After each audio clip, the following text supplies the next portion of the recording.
This video will go through the key concepts of Unit 4.5 Marketing Mix, with a specific focus on the various pricing methods a business might use in selling their products. Let's start with the various pricing methods that both standard level and higher level students need to know. The first is cost plus or markup pricing, which is when the firm adds a predetermined profit margin to their cost of production.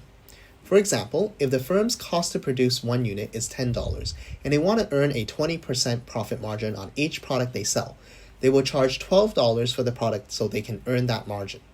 This is a simple, easy way to determine pricing and ensures profits on every unit sold, but ignores what the market is doing, and so it may ignore important external factors in the firm's pricing decision. The next one is penetration pricing, which is when a firm charges a low price when they enter the industry. The firm does this in order to quickly gain market share and establish brand reputation for itself. The advantages of this pricing method are that it allows the firms to quickly gain market share and awareness due to the low prices, which could help them differentiate themselves from rivals. However, this pricing method may be unsustainable because it leads to low profit margin or low profitability, and it can also bring about questions about the quality of the firm's goods and services, particularly if that is something customers value. Next, we have a loss leader, which involves setting a price of a product below the cost of production. The hope for the business is that these very low prices attract customers into their store, who in turn will decide to purchase other high-margin goods to make up the difference. This is very common among grocery stores, who might offer a buy one get one free on milk, hoping that customers come in and buy bread, eggs, and juice. This method can draw in many customers and build loyalty due to the low prices. However, customers may expect this to continue in the long run, or may catch on to what the firm is doing, leading to long-term losses for the business as it depends on customers buying other products as well. The next one is predatory pricing, which involves intentionally lowering the price in order to harm competition. The idea here is that the firm lower its price to deter competition or to prevent a new potential competitor from entering the market. These lower prices can lead to increased revenue and market share for the business. However, this strategy is illegal in many countries and can cause competitors to retaliate. In reality, the line between penetration and predatory pricing can be blurred in the real world, which can be a source of conflict between many businesses and governments. Finally, premium pricing refers to a strategy where the firm sets high prices in order to convey the prestige and high-quality nature of their offering. This is typically when customers are not price sensitive and willing to pay high prices. Advantage of this method includes that the firm can earn higher profit margins as a result of the high prices, and that these products tend to be a status symbol, so the firm can get free marketing through that. On the other hand, using premium pricing limits the potential market size, as only a few can afford the product, and this has a very high cost associated with the product development and marketing. Check out our review video on this topic on the Diplomaly website for a more detailed explanation for any of the pricing methods in this video. Standard level students, that is it for you in this topic. Feel free to skip to the end of the video now. There are 4 more pricing methods for higher level students. The first is dynamic pricing, which involves changing the price based on demand. Prices are therefore higher when there is greater demand and lower when there is less demand. Examples of businesses that use this include rideshare apps such as Uber or Lyft, and airlines who charge higher prices during holiday season. The biggest advantage of this is that firms can maximize their revenues by charging more. However, this is difficult to maintain and can encourage the customers to look at competitors who may be charging less.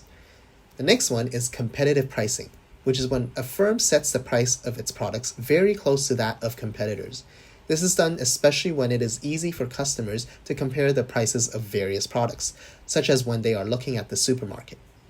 An advantage of this strategy is that it ensures the firm's products are priced competitively against the market and is therefore lower risk. However, this then requires the firm to differentiate itself in other non-price ways, which can be difficult and costly. Contribution pricing is where a firm sets the price of its product based on the variable cost per unit. The idea here is the price exceeds the variable cost, so for each unit sold, the firm either helps cover its fixed cost or earns a profit. This is useful for the business as it can help them be more flexible in setting prices and allows them to learn how much they must sell in order to break even. However, much like cost plus pricing, this tends to ignore external factors in the market. Finally, there is the concept of price elasticity of demand, or PED. If you take IB Economics, you are probably already very familiar with this concept, having learned it in your microeconomics unit. PED measures the extent to which consumers are sensitive to changes to price. Simply put, we compare the percentage change in price to the percentage change in quantity demanded to understand if consumers are price sensitive or not. If the price elasticity of demand is more than 1, this means that the change in quantity demanded is proportionately more to the change in price, and therefore consumers are price elastic or they are price sensitive. For example, if the firm increases price by 10% and the quantity demanded drops by 20%, demand drops proportionately more than the increase in price, and therefore consumers are price elastic. This can help the firm in understanding whether increasing or decreasing price will increase or decrease total revenue. Unlike in economics, in business management, you do not need to know how to calculate this. You only need to know how to interpret it and explain its implication on the business. The PED can be impacted by a number of things, including whether the good has substitutes, whether the good is a necessity, whether the good is expensive or not, and how much time a customer has to adjust their purchasing behavior.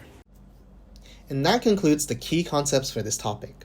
We recommend you to use these 4 steps as part of your study routine. The most important aspects are 1. Knowing your content, 2. Understanding the response structures, and 3. Practicing case studies.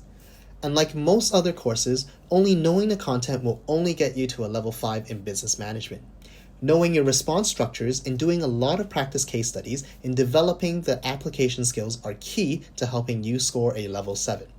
If at any point you need any personalized help or tutoring or any part of the business management course, from content to response structures to case studies or the IA and the extended essay, feel free to get in touch with us via email or WhatsApp.